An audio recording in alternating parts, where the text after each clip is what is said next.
26 on Nihilism. Nihilism no longer wears the dark, Wagnerian, Spendlerian, fuliginous colors of the end of the century.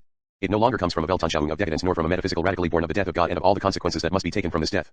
Today's nihilism is one of transparency, and it is in some sense more radical, more crucial than in its prior and historical forms, because this transparency, this irresolution is indissolubly that of the system, and that of all the theory that still pretends to analyze it. When God died, there was still Nietzsche to say so, the great nihilist before the eternal and the cadaver of the eternal. But before the simulated transparency of all things, before the simulacrum of the materialist or idealist realization of the world in hyperreality, God is not dead, he has become hyperreal, there is no longer a theoretical or critical God to recognize his own. The universe, and all of us, have entered live into simulation, into the malefic, not even malefic, indifferent, sphere of deterrence. In a bizarre fashion, nihilism has been entirely realized no longer through destruction, but through simulation and deterrence. From the active, violent phantasm, from the phantasm of the myth and the stage that it also was, historically, it has passed into the transparent, falsely transparent, operation of things. What then remains of a possible nihilism in theory? What new scene can unfold, where nothing and death could be replayed as a challenge, as a stake? We are in a new, and without a doubt insoluble, position in relation to prior forms of nihilism. Romanticism is its first great manifestation. It, along with the Enlightenment's revolution, corresponds to the destruction of the order of appearances. Surrealism, the absurd, and political nihilism are the second great manifestation, which corresponds to the destruction of the order of meaning. The first is still an aesthetic form of nihilism, dandyism, the second, a political, historical, and metaphysical form, terrorism. These two forms no longer concern us except in part, or not at all. The nihilism of transparency is no longer either aesthetic or political, no longer borrows from either the extermination of appearances, nor from extinguishing the embers of meaning, nor from the last nuances of an apocalypse. There is no longer an apocalypse, only aleatory terrorism still tries to reflect it, but it is certainly no longer political, and it only has one mode of manifestation left that is at the same time a mode of disappearance, the media. Now the media are not a stage where something is played, they are a strip, a track, a perforated map of which we are no longer even spectators, receivers. The apocalypse is finished, today it is the precession of the neutral, of forms of the neutral and of indifference. I will leave it to be considered whether there can be a romanticism, an aesthetic of the neutral therein. I don't think so. All that remains is the fascination for desert-like and indifferent forms, for the very operation of the system that annihilates us. Now, fascination, in contrast to seduction, which was attached to appearances, and to dialectical reason, which was attached to meaning, is a nihilistic passion par excellence. It is the passion proper to the mode of disappearance. We are fascinated by all forms of disappearance, of our disappearance. Melancholic and fascinated, such is our general situation in an era of involuntary transparency. I am a nihilist. I observe, I accept, I assume the immense process of the destruction of appearances, and of the seduction of appearances, in the service of meaning, representation, history, criticism, etc. That is the fundamental fact of the 19th century. The true revolution of the 19th century, of modernity, is the radical destruction of appearances, the disenchantment of the world and its abandonment to the violence of interpretation and of history.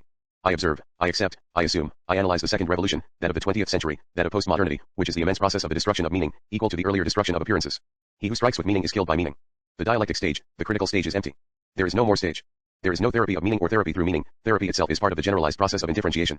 The stage of analysis itself has become uncertain, aleatory, theories float. In fact, nihilism is impossible, because it is still a desperate but determined theory, an imaginary of the end, a Weltanschauung of catastrophe. One analysis is itself perhaps the decisive element of the immense process of the freezing over of meaning. The surplus of meaning that theories bring, their competition at the level of meaning is completely secondary in relation to their coalition in the glacial and four-tiered operation of dissection and transparency. One must be conscious that, no matter how the analysis proceeds, it proceeds toward the freezing over of meaning, it assists in the precession of simulacra and of indifferent forms. The desert grows. Implosion of meaning in the media. Implosion of the social in the masses. Infinite growth of the masses as a function of the acceleration of the system. Energetic impasse. Point of inertia. A destiny of inertia for a saturated world. The phenomena of inertia are accelerating, if one can say that. The arrested forms proliferate, and growth is immobilized in excrescence. Such is also the secret of the hypertele, of what goes further than its own end. It would be our own mode of destroying finalities, going further, too far in the same direction, destruction of meaning through simulation, hypersimulation, hypertele.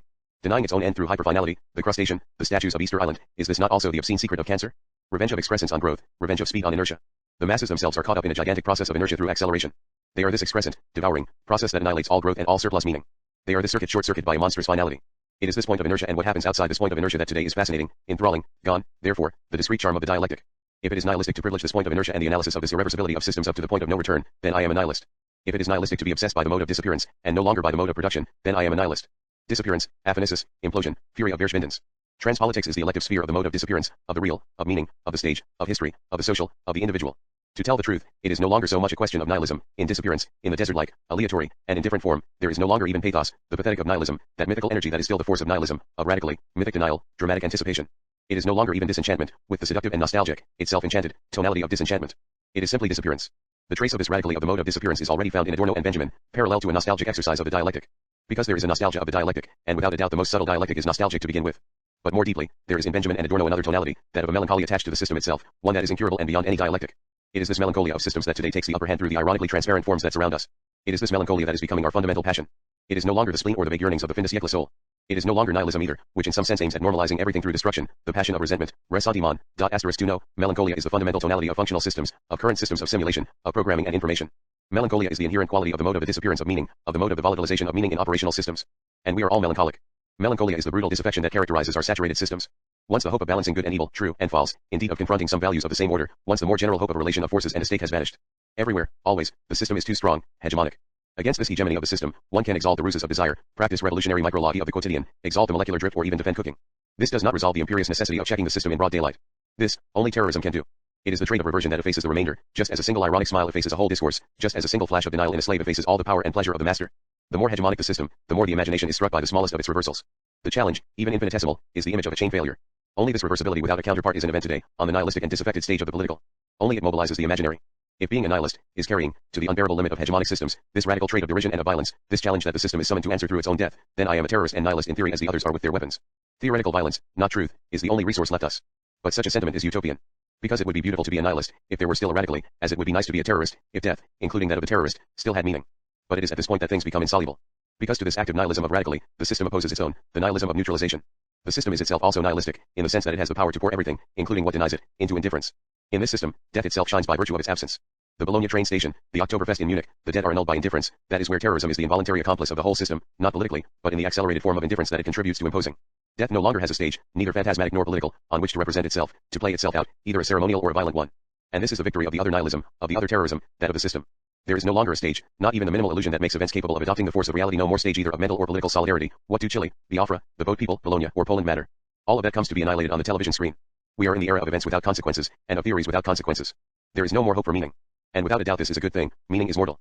But that on which it has imposed its ephemeral reign, what it hoped to liquidate in order to impose the reign of the Enlightenment, that is, appearances, they are immortal, invulnerable to the nihilism of meaning or of non-meaning itself. This is where seduction begins. Asterisk notes asterisk 1. There are cultures that have no imaginary except of their origin and have no imaginary of their end. There are those that are obsessed by both. Two other types of figures are possible. Having no imaginary except of the end, our culture, nihilistic. No longer having any imaginary, neither of the origin nor of the end, that which is coming, aleatory. 2 cf Nietzsche's use of the word ressentiment throughout thus spoke Zarel Hustra trans. The end.